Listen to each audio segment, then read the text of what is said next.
Hello and welcome back to the Women's Football Chat. Today we're going to be talking about Khadija Shaw and more specifically Manchester City and whether they can get back into the WSL title race. So a couple different topics and a couple different directions this video could take. We're going to start by looking at City's season so far then, Harry. How would you summarise City's season in one word? Interesting. We don't know. Interesting. But I was expecting to say one word, but I was going to ramble on about what I thought. You limited me there. No, that was really descriptive there. Interesting. Why? It's been here we go. It's my moment now. It's been very up and down. Didn't start great. Wasn't the perfect start. There's been a few games where they probably should have got a lot more than they did, and they've slowly been recovering it. Yeah. And I think the last couple of weeks, last 2 or 3 games, they've looked much, much better. But then you look at the Tottenham game, but then you look at the Chelsea game. You look at the United game, but then you look at the Brighton game. It's been very hit and miss for City, and they have lacked a little bit of consistency. Yeah, I couldn't agree more. I think the word I would choose would be wasteful. If you look at the numbers in front of goal this season, particularly that Brighton game, as you mentioned, 35 chances created, none of which converted.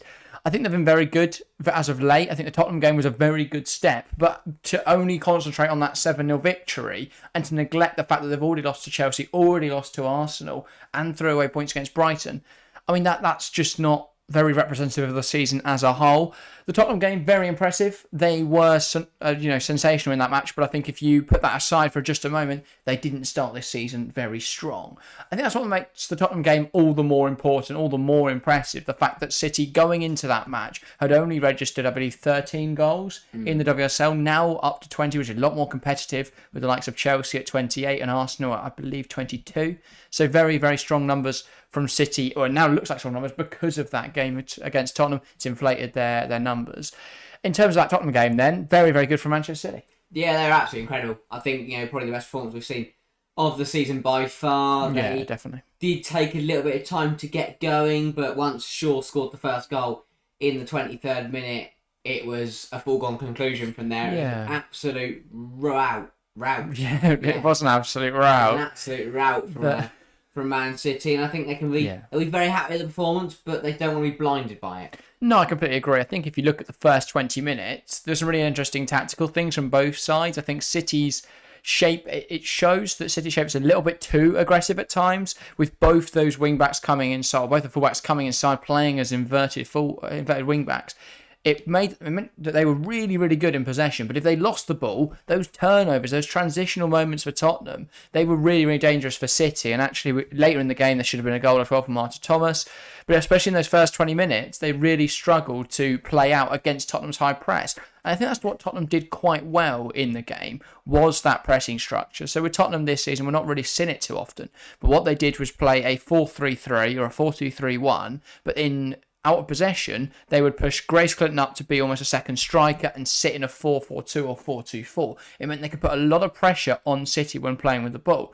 And City just couldn't play through that for a while. It was only when they realised that just one ball through the whole team would open them up that they realised they could really do a lot of damage. And once they did that, once they were putting those balls into Khadija Shaw and then she was able to bring others into the game, it really opened up the game for City. They used their width really nicely. I think Tottenham really struggled to double up in those areas, considering how high their wingers were pressing forwards. So City overloading on the left-hand side in particular. Layla Uhabi getting some really nice positions, one of the best crossers in the WSL. And it was actually her delivery for that first goal, I believe, that got obviously the breakthrough.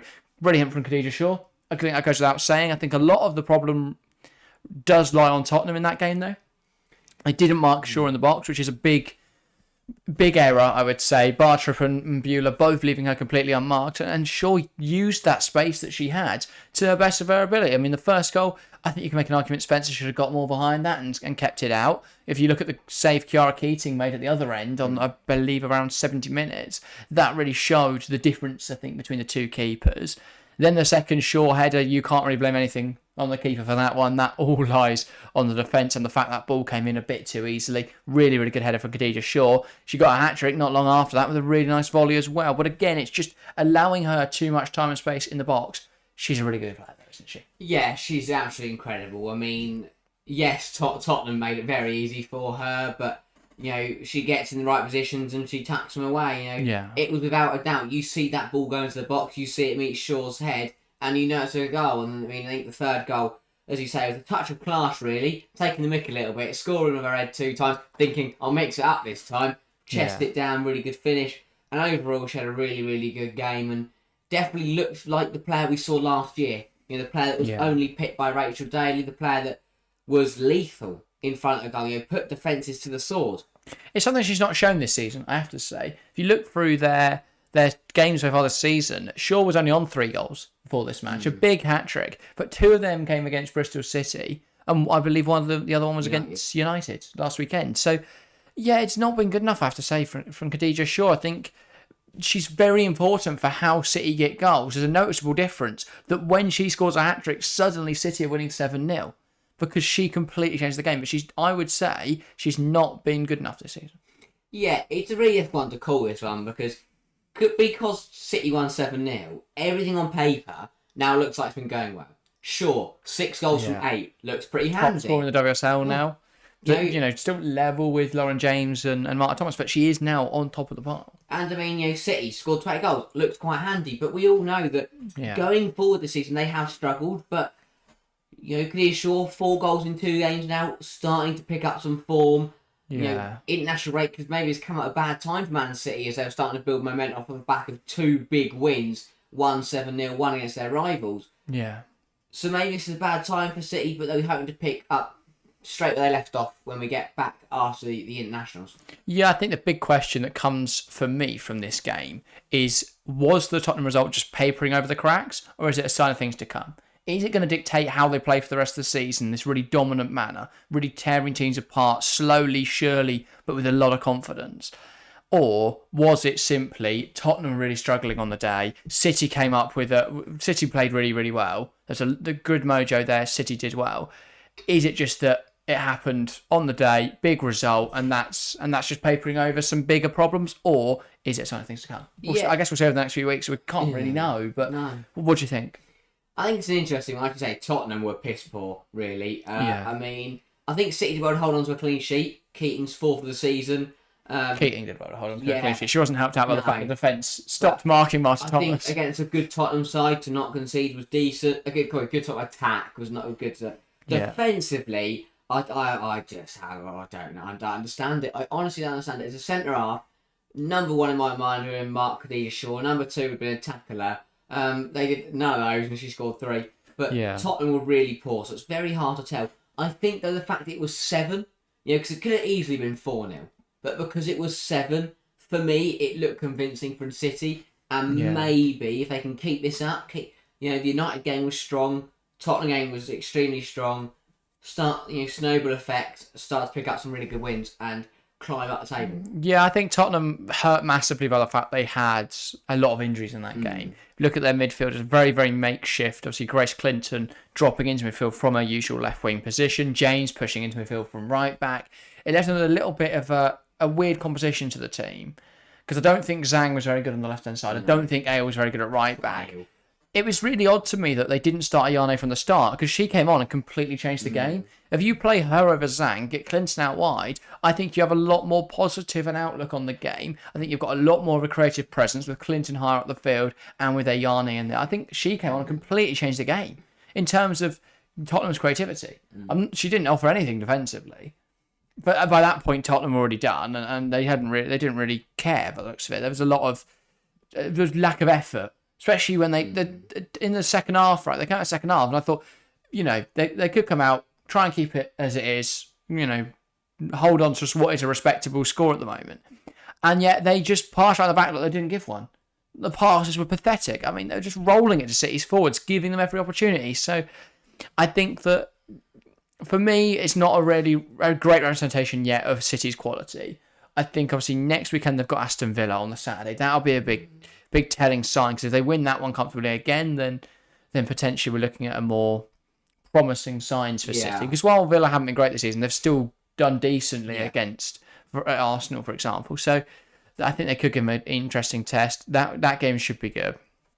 But yeah, as I say, Tottenham, a terrible reflection on them as well. I don't think they're that bad. We're looking at this season, the only other game they lost was Chelsea. And I know they play Arsenal and Manchester United as their next two games, but still, I don't think it's a fair representation of how good Tottenham are or how bad Tottenham are. So I guess it'll be interesting. In terms of Shaw, though, personally, not a good enough start to the season, has now started to recover those numbers.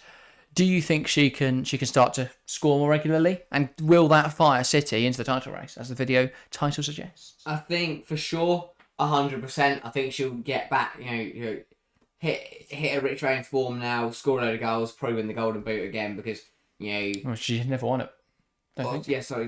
Be up there to fight for it again. Yeah. I mean, Daly's been nowhere near because Villa can't, buy a win for their life. I think she's helped out by the fact that no one else seems to be able to hit the... Like, Russo's got 3 WSL goals now. Jose Ferrer's now hit the ground running. Sam Kerr's been rotated and isn't anyway a high-volume goal scorer. She's a big-moment player, very much similar to Didier Drogba, but not a high-volume scorer. Yeah. Lauren James, can she sustain it over a season? I mean, it remains to be seen. If she keeps going for a hat-trick every weekend, then maybe. I don't know if she will, and the other thing would be is obviously as Chelsea go deep in 4 competitions, there would be rotation there. So I think really Shaw probably should get herself the Golden Boot. Yeah.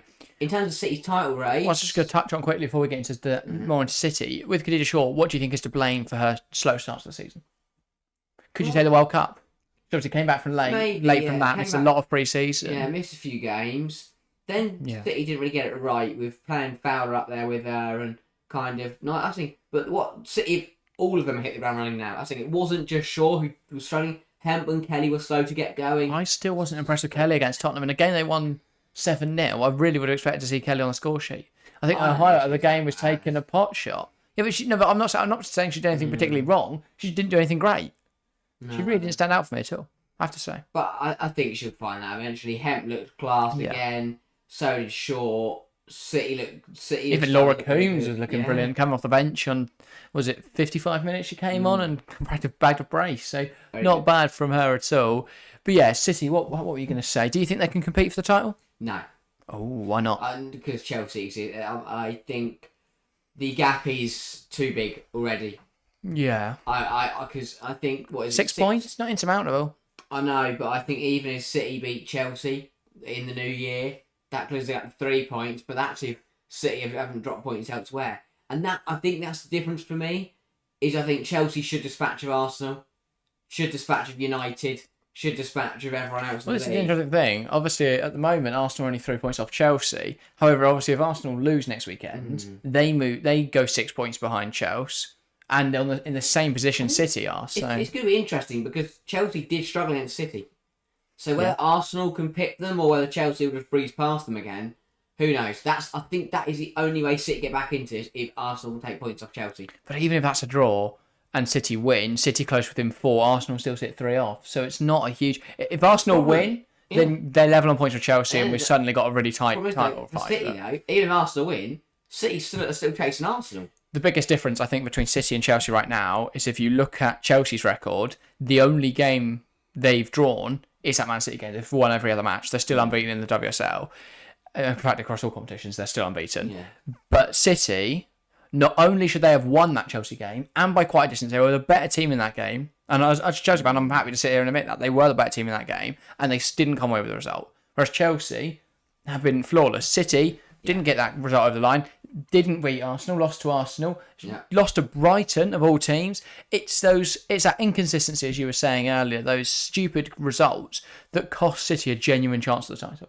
Because based on the fact they drew with Chelsea, they've not had any other opposition that they should have not beaten. And they've beaten United, they should have beaten Arsenal. Obviously, Chelsea lose to Arsenal, then there's a little bit more parity there, and maybe we've not put enough respect on Arsenal. But even Arsenal have had a bit of a mare of a season, so.